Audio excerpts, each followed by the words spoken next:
Are you sure you don't have any problem marrying me? Dan whispered. I have already given my answer, Gia replied. Are you not happy with it? It's not like that. I wasn't expecting a yes. Keep in mind that response I gave to you. He shook his head. Your response was pretty wholesome. By the way,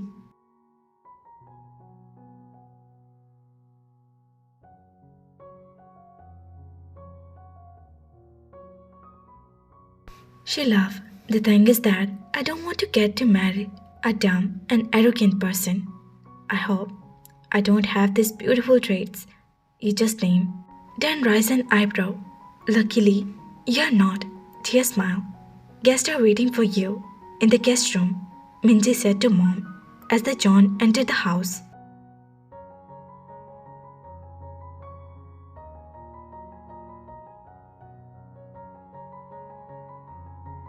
Who are they? Mom questioned. I haven't seen them before. Minji replied. Mom nodded. Let's greet the guest first. Grandma said. Everyone, she added. When Dan tried to escape, they walked into the guest room. To greet the guest, a middle-aged woman was sitting there along with a boy, age above mid-20s, and a teenage girl. What a surprise, Mom said. How are you, Miss John? The lady asked.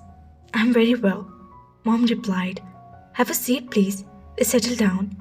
We met for the first time a few days back at the wedding, Mom said to Grandma. We are asked for something precious, the lady said at her son, and then glared at Mom.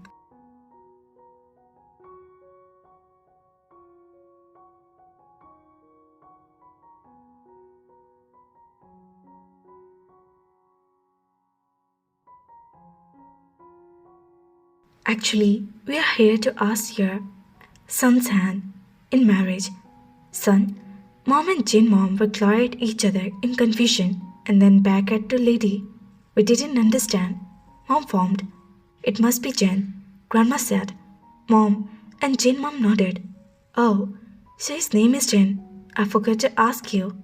It is such a lovely name, the lady replied. Namjoon shook his head toward the lady, hearing Jim's name. He's that who has been sending that love letters. His blood boiled. My son liked your son so much that I couldn't resist myself to visit your home. I have been waiting for the day for you long, and finally he agrees for someone. I can't explain how happy I am today. The lady was beamed.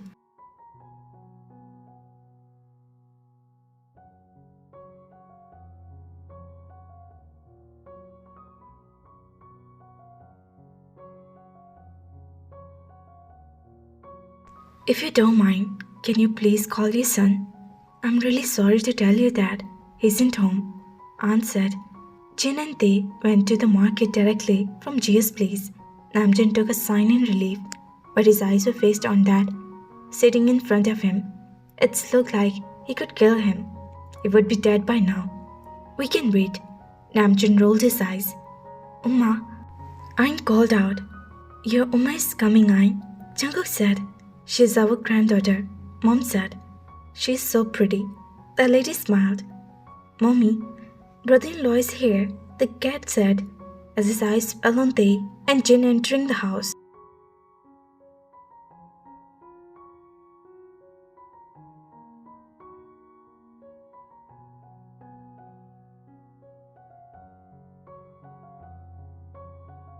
Brother-in-law, Namjoon cursed under his breath. Don't know how long he would be able to control his anger. They started. Aunt, you? They smiled. Oh, Jen, we are waiting for you, the lady said in a low, loved voice. She stood up, placed the half-filled cup of tea on the table, and walked toward them. Theung and Jin exchanged a confused look. Who is she? Jin mumbled. Jin, my dear, Aunt said and held Theung's face and kissed his forehead.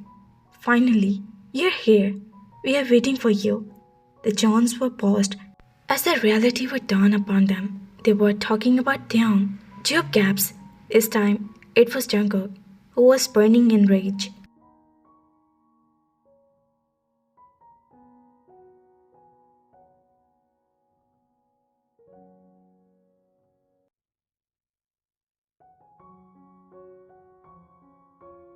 Namjoon took a deep breath and then, worriedly looking at Jungkook, his expression changed from anger to amusement. Jungkook's eyes were fixed on that so-called who was busy staring at Taeyong. With a smile on his face, Jungkook wanted to. You, you have misunderstood. The lady cut mom's sentence. Miss John, I can't wait to take your son home now. Taeyong froze. Son-in-law. Jungkook corrected her in a hard tone.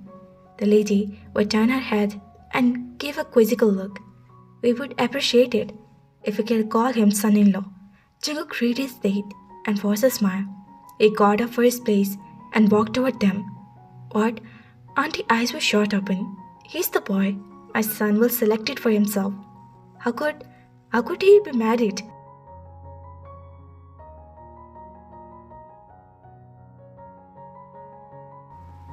You're my spec, Jungkook said, or like declaration.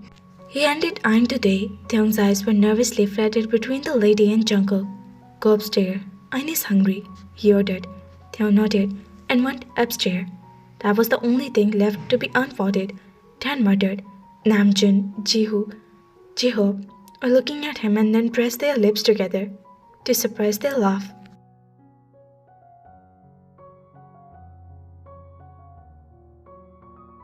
But, Miss John, you introduced her to you as your son, the lady performed. I'm sorry if I couldn't make myself clear. There might be my son in law, but he is more than my son for me. That, what I mean, Mom explained. We are sorry if we offended your emotion. The lady apologized.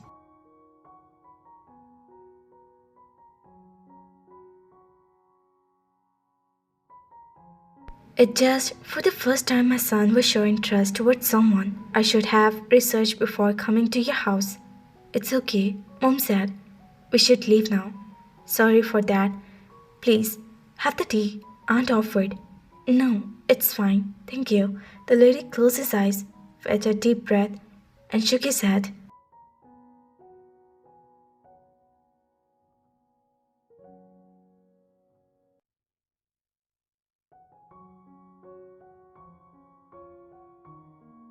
My son's heart got broken. I'm sorry, I couldn't do anything. What's that nonsense? Jaguk said. No, Mom held his arm to stop him. Let's go, kid. The lady said with that they left the John house without even saying a bye. What was that even? Jin laughed. And with that, the living area would vibrate with a laugh.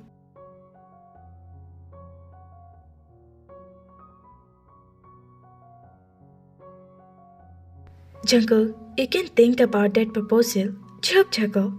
It wasn't that bad. Dan nodded. Jungkook glared at his mom. She was also laughing along with the other ladies. Jungkook angrily climbed the stairs and entered the room. Taeyong was looking at him, their eyes met, but he averted his eyes. And taking long steps, he sat beside Tae.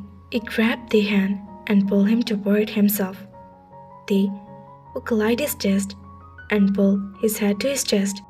He wrapped his hand around Tae possessively. They could hear his increasing heartbeat. He started playing with his hair, wrapping and unwrapping it around his hand. The smile shrugged close to him. He wrapped around his hand, a little tightly, tugged it. The face automatically moved upward. They looked up, and he was already gazing at him.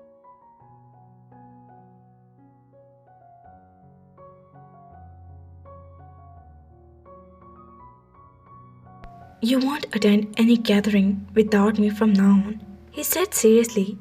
I was with Mom, they reasoned. I said no, he replied. His blood was boiling as he remembered how the guy was looking at him. But no if and buts, Taeyong, he said strictly.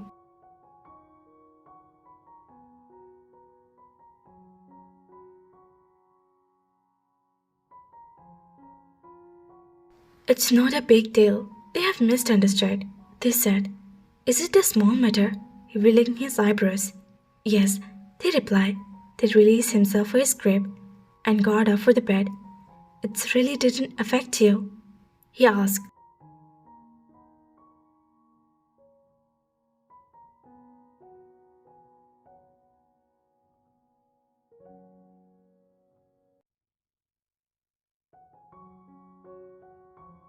Suddenly, I felt that pulling my hair tightly, leaving me shocked and mouth open, pulling me more closer to him. Jungkook, what was he up to? I closed my eyes and hugged him tightly. Due to my shyness, who do you belongs to? He asked, and started working on my pendant and remove it, throwing it over the table. But I was not in the mood to answer that now he would end up begging me for what he wanted to listen to. I would make sure for it. I didn't respond to him. It felt like bringing the palms closer to my wrist. My breath was hacked, but I didn't let it out.